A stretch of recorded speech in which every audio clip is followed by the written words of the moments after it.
Je vous propose de parler de jeux et de technologie en essayant d'en savoir un peu plus sur une maison d'édition qui a fait de sa spécialité des jeux avec des applications mobiles. Il s'agit de Ubvious Games et pour cela, nous avons contacté Mathieu Péréard. Bonjour Mathieu. Bonjour Xavier. Alors, Ubvious Games, ce n'est pas que Mathieu, c'est aussi Cédric Sanchez. On va revenir un peu sur ce duo. On avait déjà parlé d'Ubvious Games pour votre premier jeu. L'actualité fait qu'il y a un jeu qui arrive très prochainement, une nounou de fer. Mais il y a un jeu qui est sorti aussi récemment, qui invitait les voisins à faire un peu moins de bruit, avec une super équipe qui est très connue dans le monde ludique.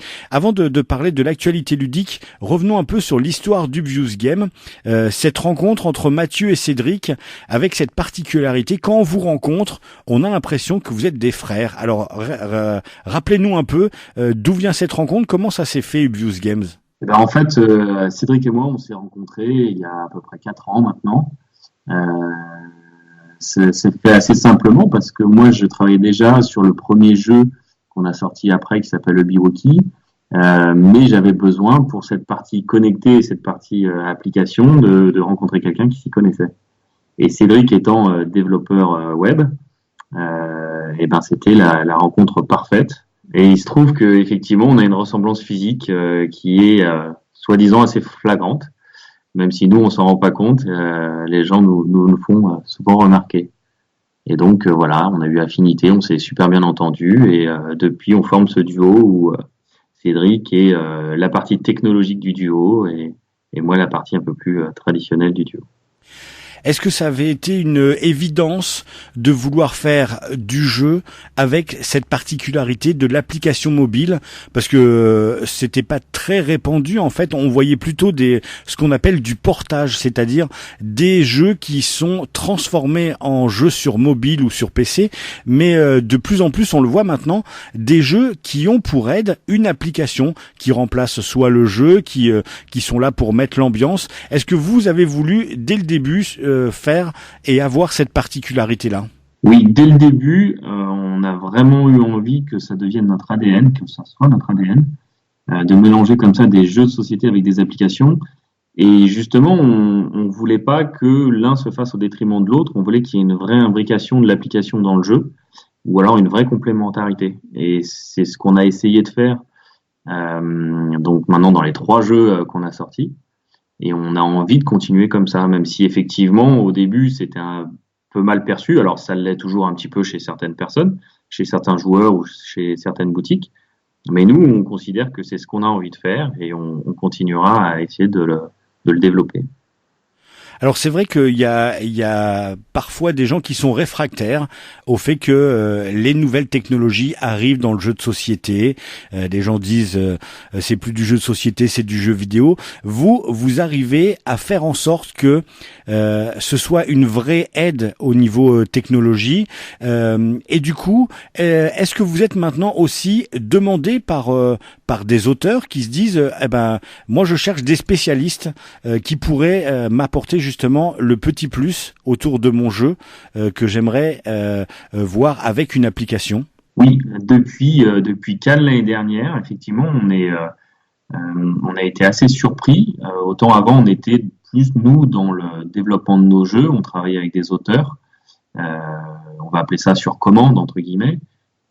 Et depuis Cannes l'année dernière, enfin cette année, puisqu'on est toujours en 2019 d'ailleurs, on a eu des auteurs qui sont venus vers nous avec des projets de jeux qui incluaient déjà une application. Et pour nous, ça a été un vrai changement dans la manière de procéder.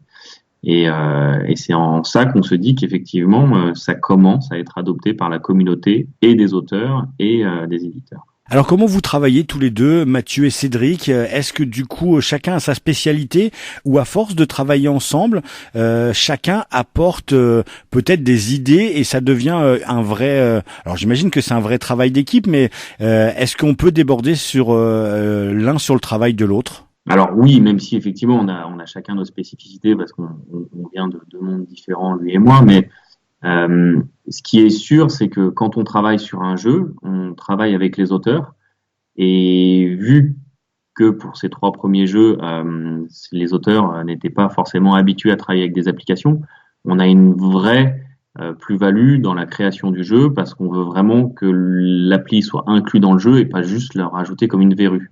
Donc c'est pour ça que quand on a travaillé, que ce soit avec Théo Rivière ou avec Catherine Molica et Jean-François Rochas, on a vraiment fait en sorte que tout soit cohérent. Et donc on a travaillé, certes Cédric et moi ensemble, mais aussi avec les auteurs, pour avoir un jeu qui se tienne et qui fasse sens avec notre ADN. Alors on avait déjà fait une interview autour de Biwoki. Le jeu dont on parle beaucoup en ce moment, c'est le tapage nocturne que vous avez sorti récemment. Vous pouvez nous expliquer un peu le travail que vous avez fait avec Théo Rivière? C'est Théo Rivière qui est derrière ce jeu.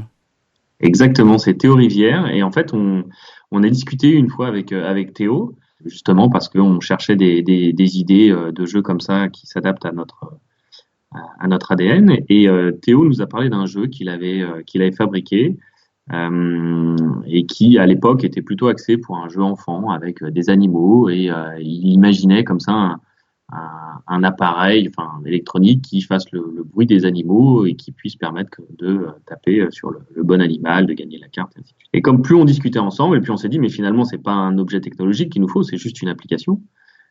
Nous, on est capable de le faire, ça, il n'y a pas de souci. Et plus on avançait et plus on a dit à Théo, vu les premiers retours qu'on a eus sur le premier jeu, à savoir que c'était les enfants, que certains parents étaient réfractaires à l'application, choses comme ça, on s'est dit, il faut qu'on tourne ce jeu-là en jeu d'ambiance pour adultes avec un thème qui est adéquat. Et c'est pour ça qu'on a réfléchi tous les 3 ensemble à ce thème et qu'on a trouvé que alors outre le jeu de mots de tapage nocturne parce qu'il faut taper sur les cartes, ça allait particulièrement bien pour une soirée apéro, une soirée entre amis. Et donc ce jeu est né. Donc en fait l'application va diffuser une musique d'ambiance plus ou moins courte et dès que cette musique s'arrête, on va entendre l'imitation, en fait, un son ou une imitation d'un des personnages d'une image qui est sur la table. Il va falloir être le premier à taper sur la bonne carte. Le premier joueur ayant tapé sur la bonne carte gagne la carte, la retourne et au dos, on va trouver soit un gage, soit un bonus. Et donc, la personne qui vient de gagner la carte devra donc effectuer ce gage pour le prochain tour. Alors Théo Rivière, c'est pas un jeune venu dans le monde ludique. Est-ce que c'est un vrai plaisir de se retrouver à travailler avec quelqu'un qui a de la bouteille entre guillemets, alors que vous êtes une toute jeune maison d'édition, ou alors du coup on s'aperçoit qu'en fait quand les personnes ont les bonnes idées et qu'il faut travailler ensemble, en fait ça se passe tout seul. Alors, ça va être difficile de faire des généralités, mais par contre, ce qui est sûr dans le monde du jeu, c'est qu'on a accès très facilement à des auteurs connus et qui, en général, sont très faciles d'accès. Et Théo, ça a été le cas. Alors, on parlait tout à l'heure de ressemblance physique. Bon, là, on en a presque une avec Théo, avec la barbe, mais Théo a été tout de suite très ouvert et très sympa. Il n'a jamais remis en question le fait de travailler avec nous sous prétexte qu'on était une maison d'édition jeune. Et ça, c'était très, très sympathique de sa part. Et on s'est surtout très bien entendu, donc c'est pour ça que ça a été très sympathique de travailler ensemble et d'évoluer comme ça de changement en changement pour arriver à tapage nocturne. Donc non, ça a été dans ce cas-là très facile et c'est pour ça que ce jeu, je pense que ça se ressent que ce jeu est drôle parce qu'on a vraiment pris du plaisir à le faire avec lui. Alors vous aimez les jeux drôles, on va évoquer maintenant une nounou en fer. Alors c'est pas un jeu qui n'est que drôle, et du coup on retourne dans les jeux qui peuvent être proposés aux enfants, même si on va rapidement s'apercevoir que le jeu peut être familial. Vous pouvez nous parler de ce jeu, une nounou en fer, avec ce super jeu de mots que vous avez trouvé? Ouais, alors c'est vrai que ce jeu de mots, c'est ce qui en général le rappelle. Les gens s'en rappellent assez facilement. Mais en fait, ce jeu, il est simple, c'est vraiment un jeu familial. On l'a créé pour qu'il soit accessible aux enfants à partir de 5 ans. Alors 5, 6 ans, 7 ans, c'est toujours très compliqué de trouver un âge à mettre sur une boîte, mais quand on l'a testé et quand les enfants jouent avec leurs parents ou des frères et sœurs ou des copains plus grands, ça tourne sans problème. Et l'idée autour de ce jeu, c'est de se dire, certes, c'est des enfants, certes, c'est la famille, mais par contre, l'application, elle, est optionnelle. C'est-à-dire que c'est vraiment c'est pas le premier jeu, mais c'est vraiment le type de jeu pour famille. Si on a envie, on utilise la tablette, et si vraiment on est réfractaire, on n'a pas du tout besoin d'utiliser la tablette, et le jeu en garde une saveur tout autant sympathique. Ce jeu-là, en fait, chaque joueur va incarner le rôle d'un bébé qui va commencer l'aventure dans son landau, parce que forcément c'est l'heure de la sieste. Et comme tous les bébés, ils n'ont absolument pas envie de rester dans leur landau, ils n'ont qu'une envie, c'est d'aller chercher les bonbons qui se trouvent de l'autre côté de la chambre. Alors il va falloir pour cela se frayer un chemin à travers tous les jouets qui jonchent le sol, et surtout éviter la nounou en fer, donc une fameuse nounou robot qui a été embauchée pour veiller à ce que les enfants restent bien sagement dans leur lit. Alors on va se rendre compte au fur et à mesure de la partie qu'elle ne fait pas forcément très bien son travail, mais que les différents joueurs vont pouvoir comme ça s'envoyer des coups tordus et surtout des couches sales pour essayer de freiner les autres joueurs et être le premier à atteindre les fameux bonbons. Alors, c'est facile pour des enfants de se mettre dans la peau d'enfants. Qu'est-ce qui a été le plus drôle de se dire, en mettant des enfants, on va toucher les enfants et on va toucher la famille, ou c'est de voir les grandes personnes se mettre dans la peau d'enfants et de devoir se lancer des couches pour freiner la progression des autres? En fait, quand on a sur les premiers festivals ou premiers salons où on a testé le jeu, forcément, on était sur des salons qui étaient plutôt adultes. Mais justement, on voulait confronter le jeu à des joueurs adultes pour voir un petit peu ce que ça donnait, si on prenait vraiment une baffe ou si ça leur parlait. Et en fait, on a été surpris de voir que les adultes se plaisent au jeu tout autant que les enfants. Et effectivement, nous, on était partis sur un jeu très enfant, très familial. Et puis on se rend compte qu'en fait, peu importe l'âge, finalement, le thème parle à tout le monde. Et puis comme c'est un petit peu un thème déjanté, ça fait rire tout le monde de s'envoyer des couches sales à la figure et d'arriver le premier tout en faisant en sorte que les autres se prennent plein d'embûches. Vous nous le disiez, l'application pour ce jeu, c'est la première fois qu'elle est optionnelle. Et du coup, c'est quoi la réaction? Est-ce qu'on s'aperçoit, puisque c'est optionnel, que on se dit, bah, on va essayer avec l'application, ou il y a des gens qui disent, bon, bah, puisque c'est optionnel, bah, on s'en sert pas. Alors nous, effectivement, enfin, quand on le fait tester euh, sur des salons, il y a toujours la tablette qui est allumée à côté. Et en général, les enfants, c'est ce qui les amène autour de la table. Faut pas se le cacher. Et c'est pour ça que ça a été fait, justement, c'est d'essayer d'attirer les enfants grâce aux écrans, mais derrière de les faire jouer à un vrai jeu de société. Donc il est assez rare pour l'instant qu'on ait des réflexions et que les personnes refusent catégoriquement de jouer avec l'application. On en a certaines qui l'ont fait, qui l'ont demandé, donc il y a aucun souci, le jeu a été créé pour ça. Mais par contre, effectivement, l'application, et c'est pour ça qu'on l'a créée, c'est qu'elle amène quand même quelque chose en plus. Elle amène de l'imprévu, des événements imprévus et surtout des fins alternatives. Et une fois qu'on a goûté aux fins alternatives, c'est difficile de s'en passer.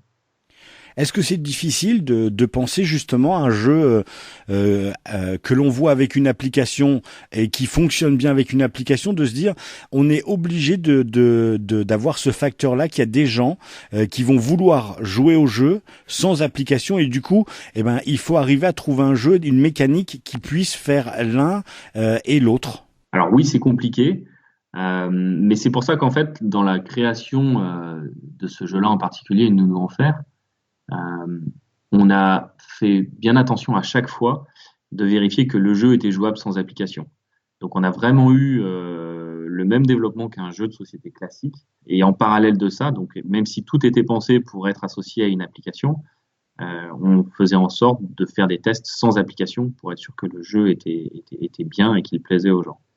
Donc c'est une manière de penser un peu différente, mais dans la manière de créer un jeu, finalement, ça reste très classique. Du coup, ça vous fait voir l'avenir comment? Est-ce que vous imaginez faire du coup des jeux et pourquoi pas faire des jeux sans application, ou ça vous conforte dans le fait que l'application fait peut-être partie de l'avenir du jeu de société? Il y aura toujours des jeux de société sans application, mais ça ouvre des portes à certaines choses auxquelles on n'avait pas pensé avant. Nous, on en est convaincus, donc c'est pour ça qu'on continue, qu'on continuera dans ce sens-là, parce que effectivement, il y a des gens qui font très bien des jeux de société sans application et on n'a pas vocation à aller dans ce sens-là. Nous, on essaye d'amener notre plus-value à nous, c'est justement ce duo entre Cédric et moi, d'avoir la technologie et le jeu traditionnel. Et on pense qu'effectivement, il y a une place pour ce genre de jeu-là. Ça ne veut pas dire que tous les jeux auront des applications, et heureusement.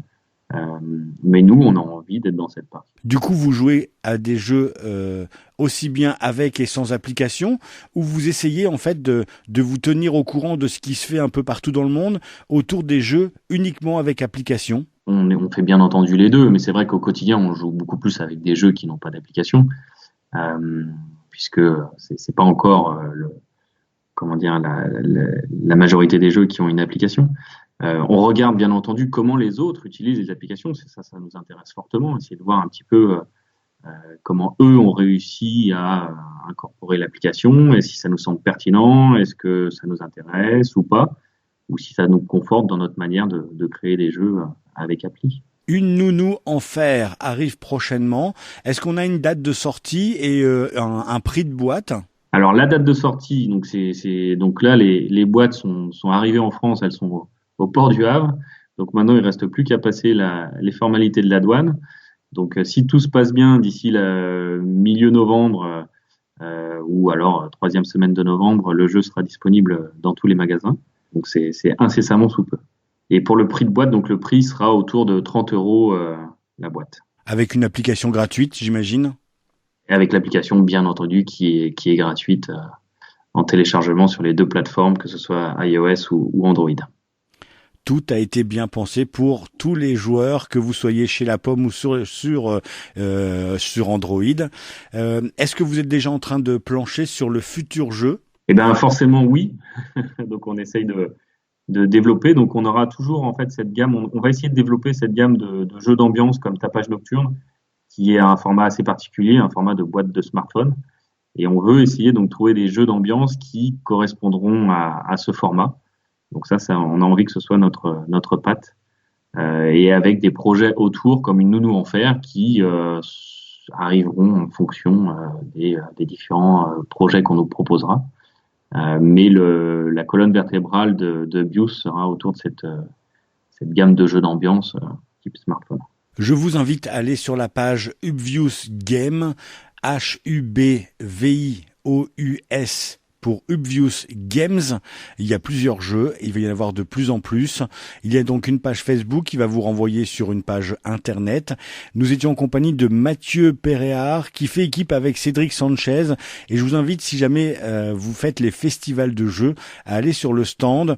C'est toujours une très bonne ambiance, on est accueilli avec le sourire, et en plus on rigole parce que généralement les jeux de société chez vous, c'est vraiment fait pour passer du bon temps et en plus de passer du bon temps à plusieurs. Exactement, ouais, on essaye de transmettre notre bonne humeur dans nos jeux.